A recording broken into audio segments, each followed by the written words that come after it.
Olá, tudo bom? Meu nome é Vinícius e hoje a gente vai falar de Os Ratos de Dionélio Machado. O livro foi publicado originalmente em 1935, né? Não é uma obra tão conhecida, né? Mesmo já aparecendo em listas obrigatórias de leitura para o vestibular, né?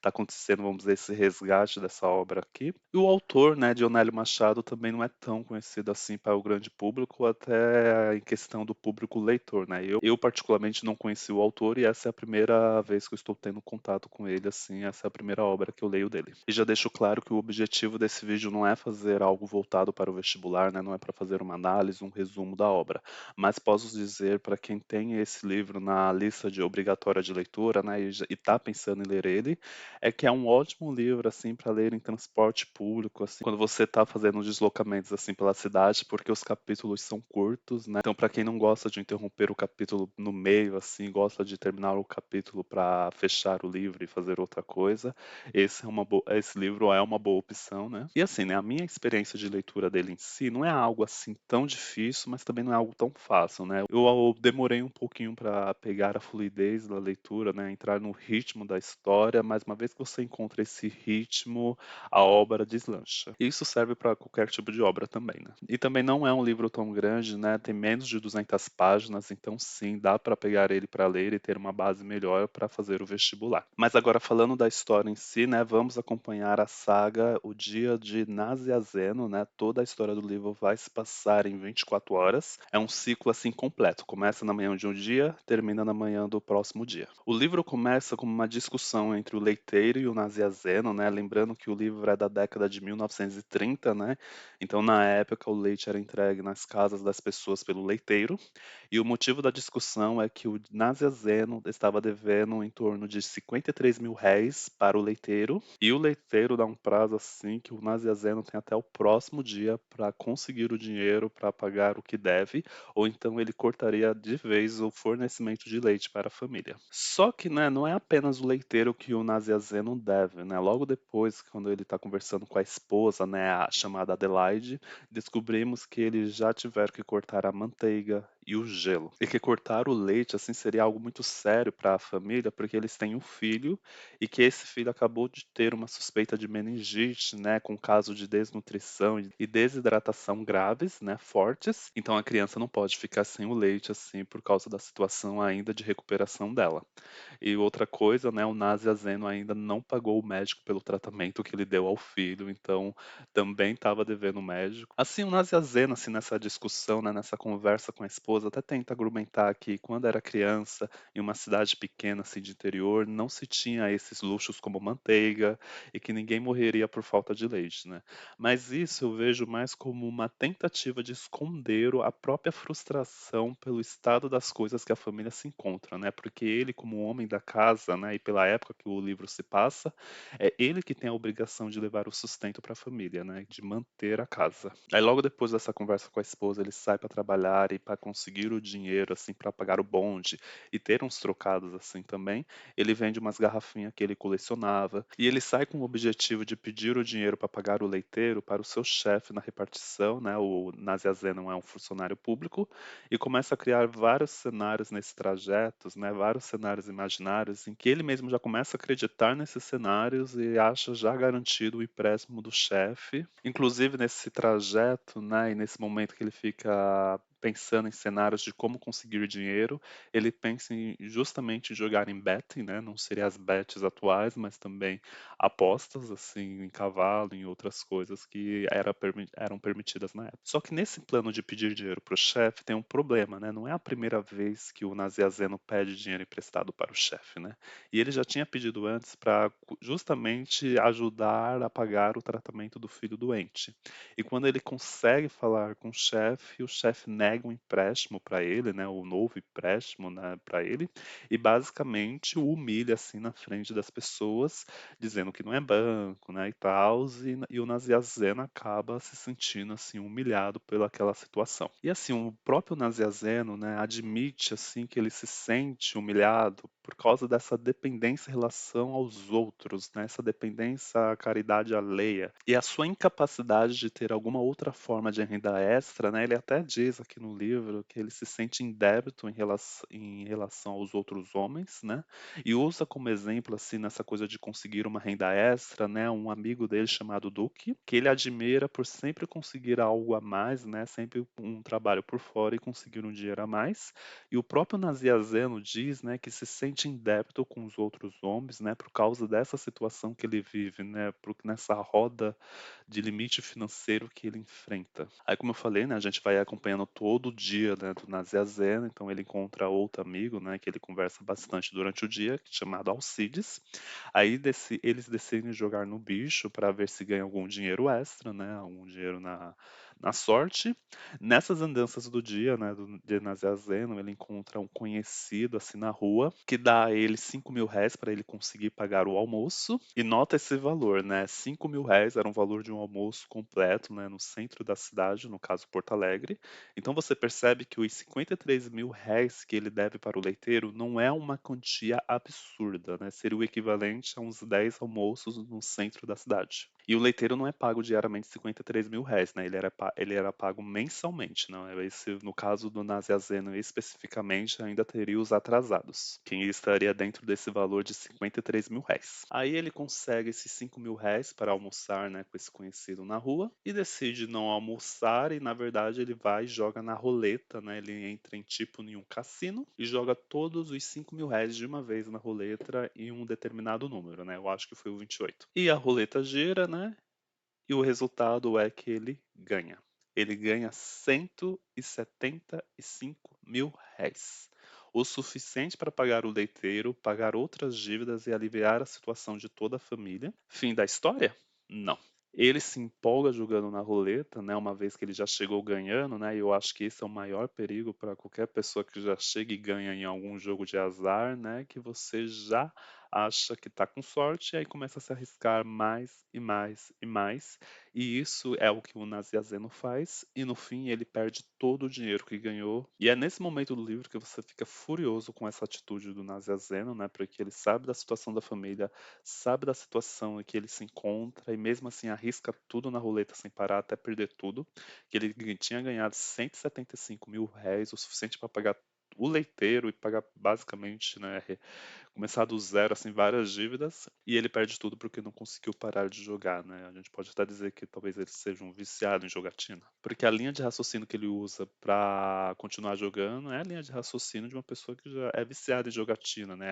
Acha porque ganhou uma vez que se jogar novamente vai ganhar ainda mais, e que se jogar novamente vai ganhar ainda mais e mais e mais, que acaba levando a esse ciclo vicioso que no final fez ele perder todo o dinheiro. E depois de perder todo esse dinheiro, também eles descobrem que não ganharam no jogo do bicho, né? O jogo que ele tinha feito com o Alcides. Aí a tarde já está acabando, né? Aí os comércios já começam a ser fechados e o tempo está rolando para ele conseguir esse dinheiro para pagar o leiteiro no dia seguinte, para não ter o fornecimento do leite interrompido. Aí o Naziazeno encontra o Alcides, que encontra o Duque, que estava com o Dr. Mondina, e os quatro, basicamente, nesse final de tarde, início de noite, vão andando de um lado para o outro no centro da cidade, tentando conseguir esse dinheiro.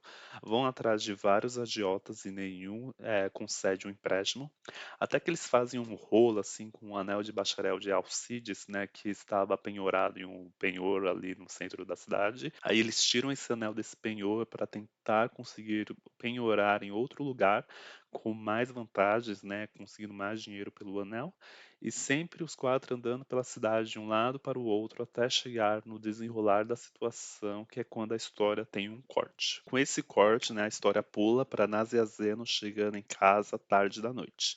Encontra a mulher ainda o esperando, né? No começo não temos a ideia se conseguiu de fato dinheiro para pagar o leiteiro, mas ele chega com os pacotes, que contém manteiga, queijo e o sapato da esposa que estava no sapateiro havia muito tempo porque eles não tinham dinheiro para pagar o conserto, né? Para pagar a retirada depois do conserto, na verdade. Além de trazer um brinquedo para o filho, que nem era um brinquedo apropriado para a idade dele, né? Era um brinquedo assim para recém-nascido, né? Para criança muito menor. E finalmente descobrimos que sim, né? O Nazi Azeno conseguiu dinheiro suficiente para pagar o leiteiro e através de flashes ele vai revelando assim toda a explicação de todo o rolo, de todo o desenrolar de como conseguiu o dinheiro de fato. E assim, né, o final do livro, né, a maneira que o livro acaba é bom demais.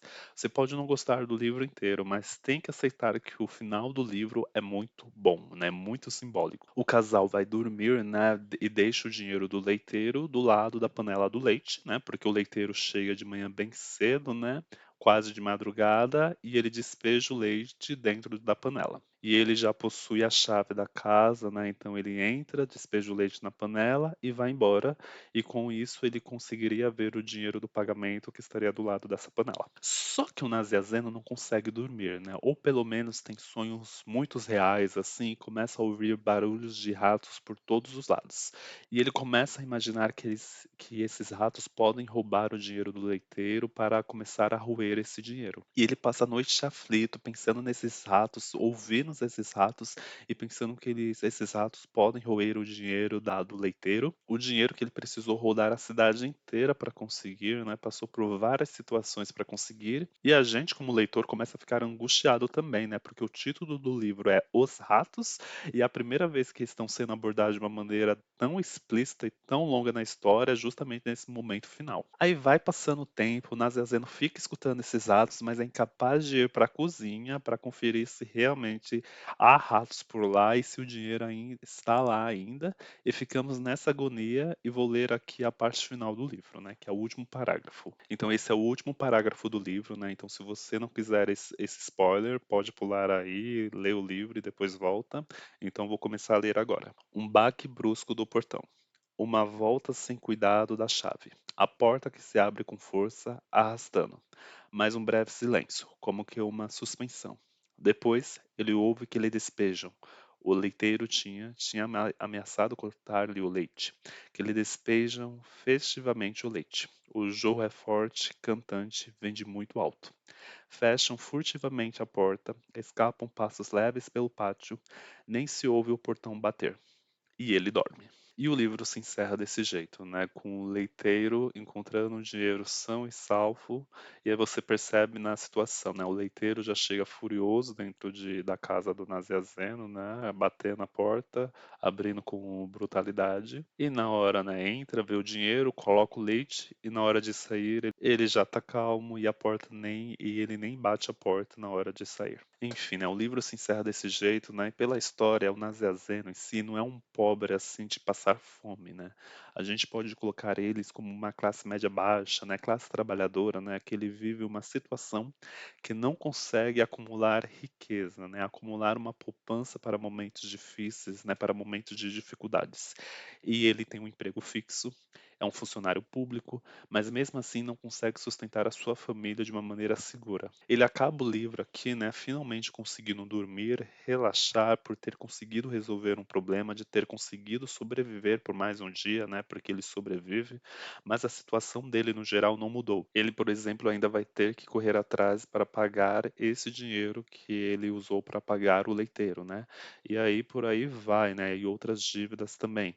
Mas pelo menos nesse momento final do livro, ele conseguiu passar por mais um dia, né? Sobreviver mais um dia para ele, no momento. Basta para relaxar e conseguir dormir. Mas, algumas horas depois, ele já teria que acordar para voltar ao trabalho e voltar à sua rotina de dificuldades. E essa cena final do livro, né?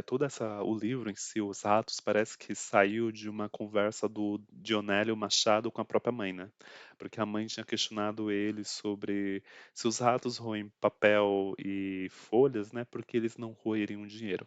E a partir disso ele foi. Primeiro, eu acho que ele criou um conto, né, uma crônica com essa dinâmica, mas aí também decidiu também colocar nesse romance, né, em um romance, toda essa questão de os ratos roendo dinheiro, né? Deixando o Naziazeno passando a noite assim, quase nessa paranoia em relação aos ratos e se eles iam roer o dinheiro do leiteiro. Enfim, né? O livro em si tem seus altos e baixos, né? A gente vai odiar o Naziazeno durante vários momentos, né? Principalmente no momento da jogatina. Mas eu gostei muito dessa edição da Todavia por causa do pós-fácil de Davi Ariguchi Jr., né? Eu acho que é assim que pronuncia, que é um ótimo texto, né, que é para a gente visualizar os ratos que aparecem na história. Além dessa parte final, assim, que fica bem mais explícito, né, porque a gente nota durante a leitura, né, a forma que o texto é escrito, né, que quando a gente lê a gente acha estranho, né, mas vamos dizer, eu ainda não tinha um material suficiente para saber o motivo narrativo por trás dessa decisão do autor. Eu sabia que tinha algum propósito no final, mas eu não sabia identificar o porquê. Mas depois desse texto do Davi fica um pouco claro, né, que algumas partes dos textos são escritas, né, de uma maneira assim rápida, com cortes abruptos,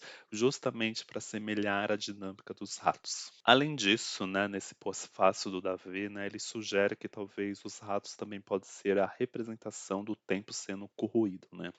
Os Naziazeno têm apenas 24 horas para conseguir o dinheiro do leiteiro, né? 24 horas para conseguir cumprir esse desafio. E à medida que o tempo vai passando, né, que o dia vai passando, e aí vai ficando cada vez mais difícil para ele conseguir o dinheiro finalmente. Porque os estabelecimentos comerciais vão fechando, as opções vão diminuindo e o círculo assim em torno dele vai se fechando cada vez mais. E é um livro assim, gente, que cresce mais depois que você acaba de ler ele e começa a refletir sobre ele, né? Eu acabei ele anteontem, eu tinha achado assim mais ou menos assim regular, e agora eu já tô achando ele um pouco melhor, né? Nesse momento assim de preparação assim desse vídeo, de pensar nesse livro assim dias depois, eu vejo assim que é um livro assim que vale a pena ser lido, né? É curto, então quem ler rápido consegue ler ele em um dia, talvez. E quem lê devagar também não demora muito para terminar ele. Essa dinâmica também de capítulos curtos acaba estimulando também a leitura, né? Essa fluidez da leitura, uma vez que você encontra o ritmo da obra. Vou ficando por aqui. Muito obrigado. Até.